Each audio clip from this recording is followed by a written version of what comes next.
Welcome to How to Save Your Marriage with Nicola Beer, a full show of tips and practical strategies to repair, rebuild, and strengthen your relationship. If you are currently stuck, wondering if your marriage can be saved, or you know you want to save it but don't know how to go about changing it, this show is for you. To book your free marriage strategy session with Nicola, get the free marriage ebook or donate. If you are enjoying the show and want to help keep it flowing, visit www.nicolabeer.com. Hi and welcome, this is Nicola Beer and I'm going to be talking about miscarriage today. Did you know that 1 in 4 women have experienced a miscarriage at some point in their life? About 1 in 100 women in the UK experience recurrent miscarriages, which are known as 3 or more miscarriages in a row. The majority of these miscarriages happen in what is known as the first trimester, which is the first 12 weeks of pregnancy. And if you know all of this, please bear with me while I just go over the basics for people that are new to this listening, and then we'll get to how you can help, how you can heal, how you can move forward as a couple if you have experienced a miscarriage or miscarriages together. The second 12 weeks of pregnancy is known as the second trimester. Although the rate of miscarriage drops in the second trimester, there are many couples around the world that experience baby loss during this period. It's also important to remember that if a couple lose a baby in the second trimester, there is also the possibility that a woman may have to give birth depending on how far along the pregnancy has progressed. And that is obviously a devastating experience. There are also different types of pregnancy-related issues which result in baby loss. Here are some of the most common ones. Early miscarriage, and this happens a lot in the first few weeks of pregnancy. Chemical pregnancy, and this is where someone gets a positive pregnancy test, but then starts to bleed, and then the test is negative. Missed miscarriage, and this is where the pregnancy continues, but the baby has actually passed away in the womb.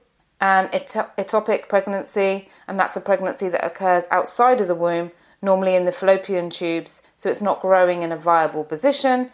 And then there's late miscarriage, a loss that occurs in the second and third trimester.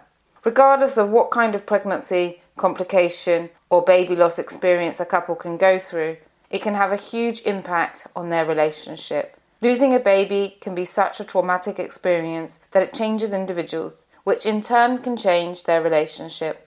One of the hardest things for couples to understand when they experience a miscarriage is that there often isn't an explanation of what happened or what caused the miscarriage, which can make it difficult to deal with what has happened.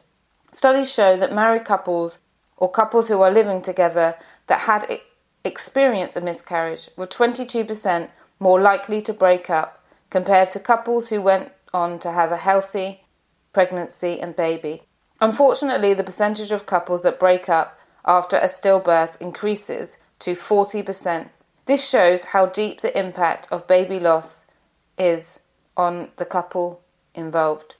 I'm going to share some case studies of couples that I've worked with that have experienced miscarriage and how it impacted their relationship. Names have been changed to protect their identity and permission given to share. Sally and Ben had been together for 3 years before they started trying for a baby. To their surprise, they fell pregnant within 3 months of trying and were over the moon as they both felt that they were ready for the next chapter in their marriage. Sadly, at 19 weeks, Sally went into labour early and ended up giving birth to her baby, who had passed away in the womb. This was a huge shock to both Sally and Ben, because they assumed that if they'd got through the first 12 weeks of pregnancy, they would be fine. They hadn't heard about late miscarriages, so they were left totally shocked and heartbroken. Sally began to feel low and lacked energy to do anything, as she didn't know how to handle life after the miscarriage. This impacted how Ben felt, as he was often left feeling rejected and down. And when he tried to support Sally, she was closed off from him. This led to a lot of miscommunication between them both, and it really pushed them further apart. Ben wasn't sure how to support Sally, as well as struggling to deal with his own emotions, and Sally was so closed off from her feelings that the two of them were almost living two different lives. In any relationship that breaks down or goes through problems, it is often the result of a build-up of issues. However, when a couple experience miscarriage, it is a huge, sudden blow that has the potential to change people in ways they had not imagined. So it's really important to seek the right kind of help to move through this difficult stage in your relationship. Grief has so many layers, it can be extremely difficult to know how to handle a miscarriage when you are left with so many unanswered questions. Especially, what could I have done to prevent us from losing this baby? Both Ben and Sally felt a sense of responsibility. So I decided the best approach to this situation was individual counselling and coaching, and then couple coaching to bring them both back onto the same page. Individual therapy for Sally included healing and body therapy.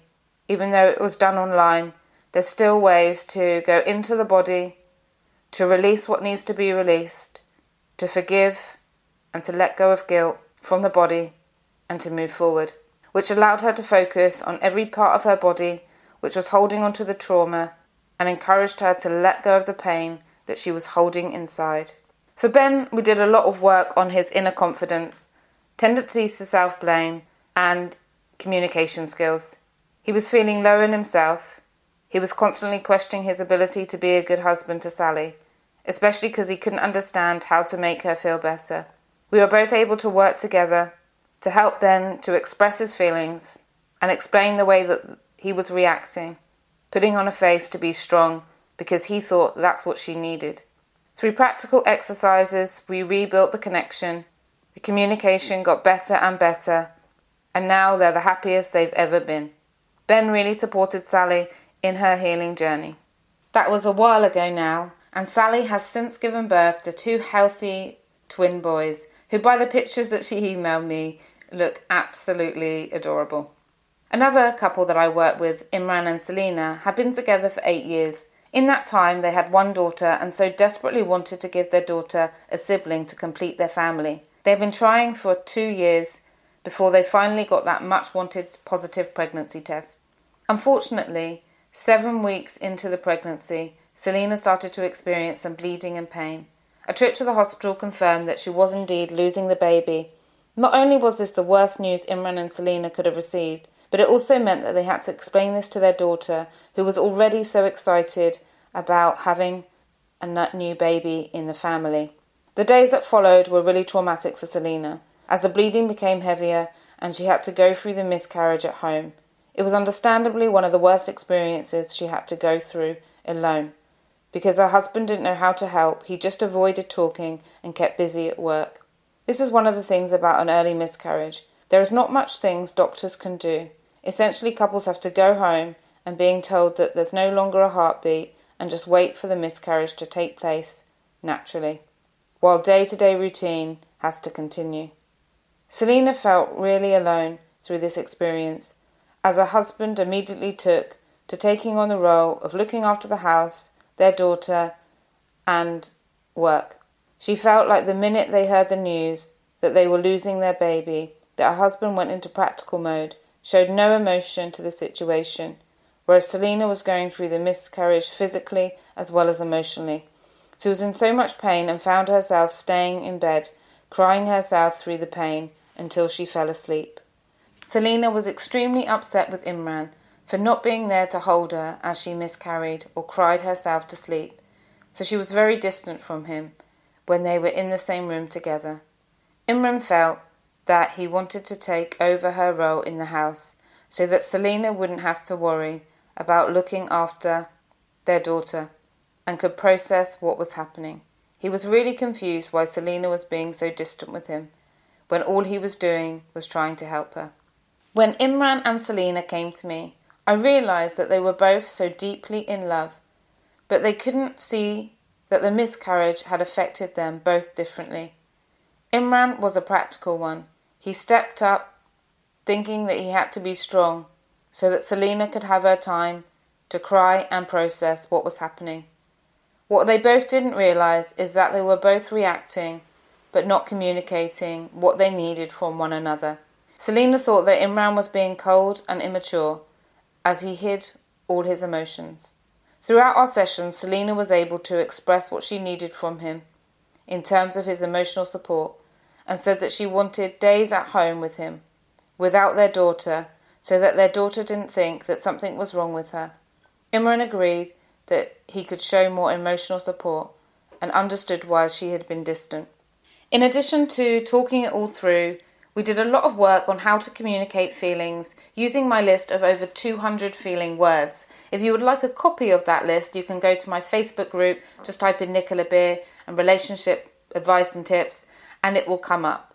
Basically, it's a list of 200 different feeling words, enables you to look at it and to identify what exactly you are feeling. Because sometimes we can not understand really how we feel. And then if we can't understand how we feel and we don't take time for ourselves to tune in and ask ourselves, what am I really feeling and what do I really need right now? If we don't do that, then we're not going to be able to express that with one another, and we're not going to be able to get our needs met, and this may lead to distance between the couple. Unfortunately, as I've already mentioned, there are a lot of couples that break up following a miscarriage or miscarriages, and it doesn't have to be that way. I've worked with so many couples around the world to rebuild, strengthen, and fix their relationship post-baby loss. I'm going to share with you some of my most successful tips in helping a couple heal after miscarriage. Please bear in mind that every single experience of baby loss is unique to the couple in question. So if you do feel that you're struggling with this and it's affecting you, it's affecting your relationship, you would like some support, then you can reach out to me. You can either, if you're ready to have some one-on-one coaching with me, go to my website and book a free call. We can discuss what you need and how I might be able to help you, and you can decide at the end if that's the right fit for you. And if you are currently on a really tight budget at the moment but need some more support, my Facebook group is free. I'm in there several times a week.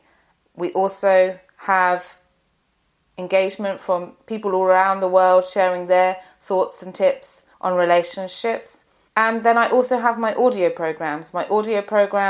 There's the 21 lessons to improving your relationship, creating a happier, resentment-free, more connected union. And then there is the self-love and confidence, which is 16 modules on building yourself up and taking yourself to the next level. Whatever you do, it's important to do something. Taking that step of reaching out can really help you progress quickly. So here are some tips. Stick together. When you go through something as traumatic as a miscarriage, both of you are going through this at the same time.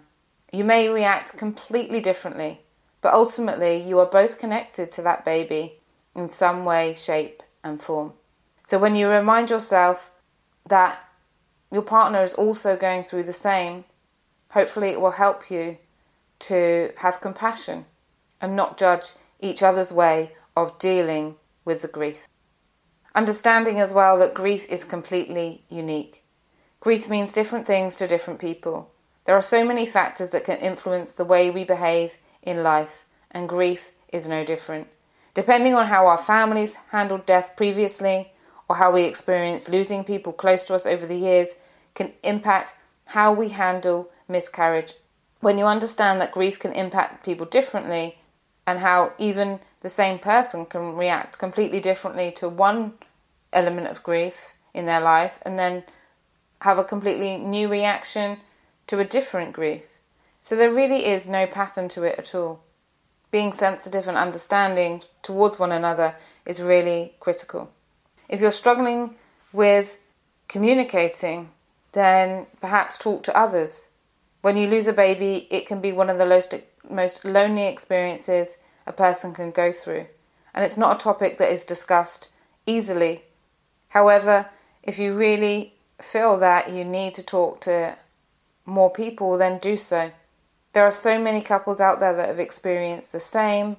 There's lots of support groups. Reach out to somebody if you're struggling with this, and share your story. Sometimes sharing your story can help lighten the load for you, and also may help other people who are looking for someone to validate their feelings and may be able to help you, and that will give them comfort as well as support for you. Then there's intimacy. Something that a lot of couples struggle after losing a baby is knowing when it's appropriate to be intimate again. Some couples find it very easy to slip straight back into it, and others find it uncomfortable. They may find that sex is too much for them and they need time to process what has happened. Whatever it is that you're feeling, it's really important not to rush one another if one of you is not ready.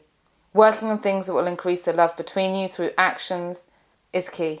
Affectionate touch, doing nice activities together if you feel up to that, sleeping in each other's arms, holding each other, saying kind words, giving each other your attention until you're both in the right place to have sex again. Many find that the longer they leave it, the harder it can be. So if it's been months and months and months or years, then definitely get some outside help. And then it's really important as well to acknowledge your loss. Sometimes I work with couples where one or both in the couple have just tried to bury it down, tried to brush it under the carpet, carry on as normal, and often that's just not possible. Not only have you emotionally gone through a huge loss, your body, for the women, has gone through a huge loss, and your couple has gone through a loss. So it's very important to give yourself time to be with your feelings, take the pressure off yourself, and give time for yourself to rebuild, to relax, to rest as much as you can.